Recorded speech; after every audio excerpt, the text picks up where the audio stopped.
warahmatullahi wabarakatuh. Perkenalkan, nama saya Wanda dengan NIM 2001126011, berasal dari Program Studi Administrasi Publik 2020, Fakultas Ilmu Sosial dan Politik, Universitas Riau. Pada kesempatan kali ini, saya akan menjawab pertanyaan UAS mata kuliah Perencanaan Pengawasan yang dosen pengampunya yaitu Bapak Zulkarnaini, Esos MSI. Soal yang pertama yaitu, menurut Anda seberapa penting pengawasan dalam pembangunan? Kemukakan pendapatnya. Yang pertama, pengawasan dalam pembangunan sangat penting, karena bila tidak, maka tidak mungkin dilakukan koreksi atau perbaikan. Manajemen administrasi pembangunan. Tanpa pengawasan, maka pembangunan tidak akan berjalan sebagaimana mestinya. Dengan demikian, pengawasan pembangunan merupakan bagian internal dari pembangunan itu sendiri.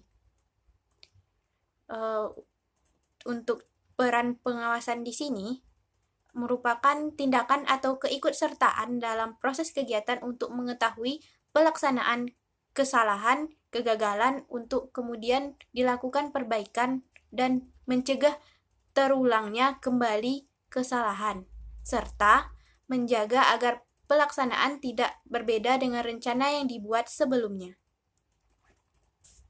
Hal yang kedua, jelaskan tren pengawasan dari gambar di bawah ini. Gambarnya yaitu Controlling Trends 2022. Controlling Trends 2022 dimulai dengan Controlling Leadership atau Mindset. Kerangka tindakan yang terdiri dari pendekatan pengendalian yang baru dan terbukti diperlukan agar berhasil menguasai berbagai tantangan transformasi, gesit, digital, dan ekologis. Pengendalian harus mencerminkan kekuatan metodologis dan indikasinya, dan secara berkontribusi pada model desain masa depan. Kemudian Eagle Controlling Objective and Key Result. Transformasi model bisnis yang gesit mengubah proses dan struktur. Perubahan organisasi didorong dengan usaha keras, namun transformasi yang berhasil juga membutuhkan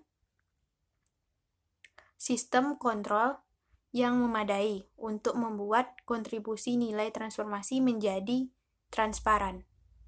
Yang ketiga yaitu Controlling Transformation atau Data Driver Performance Management. Para pembuat keputusan dalam pengendalian akhirnya ingin memanfaatkan potensi big data dengan lebih baik untuk keputusan operasional dan strategis. Lalu yang keempat itu Function Controlling Supply Chain Controlling. Mempertahankan rantai pasokan menjadi keunggulan kompetitif strategis bagi perusahaan. Lalu untuk model yang kelima ada Sustainability Controlling Product Lifetime Cycle Assessment, yaitu kajian terhadap aktivitas perusahaan atau organisasi terkait dampak terhadap lingkungan. Yang keenam ada Controlling Instrument Customer Lifetime Value. Dalam hal ini, instrumen pengontrol nilai seumur hidup pelanggan menjadi semakin penting. Keberlangsungan ekonomi produk siklus hidup di bawah pengaruh potensi cross-selling dan upselling. Lalu yang ketujuh ada Digital Controlling Constant, Nudstand, dan Analysis. Maksudnya di sini yaitu tidak setiap tren digital harus diterapkan tanpa refleksi di perusahaan. Konversi atau perluasan ke model bisnis digital membutuhkan kasus bisnis yang layak.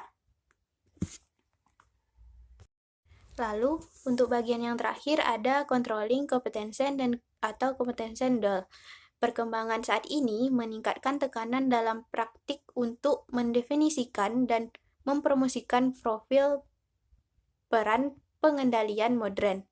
Proyek transformasi yang menjanjikan sering kali gagal karena kurangnya keterampilan yang melampaui keahlian pengendalian.